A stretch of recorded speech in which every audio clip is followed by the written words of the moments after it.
Kalinaw na buhay! Alam mo ba na dati ay pinagdiriwang ang Araw ng Kalayaan tuwing ika-4 ng Hulyo imbis na ika-12 ng Hunyo?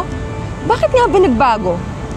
Noong ika-12 ng Hunyo taong 1878, idineklara ang kalayaan ng Pilipinas mula sa Espanya sa Kawit, Cavite.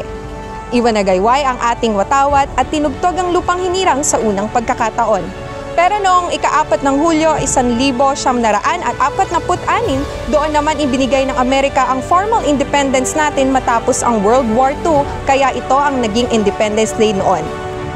Hanggang sa 1962, ibinalik ni Pangulong Diosdado Macapagal ang pagdiriwang sa ika-12 ng Hunyo bilang paggalang sa tunay na pagsiklab ng ating kalayaan.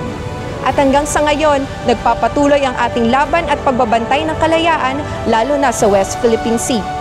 Ngayong Araw ng Kalayaan, alalahanin natin ang ating kasaysayan, pahalagahan ang ating kasarinlan, at ipagdiwang natin ang diwa ng pagiging isang Pilipino. Isang maligayang Araw ng Kalayaan, Pilipinas!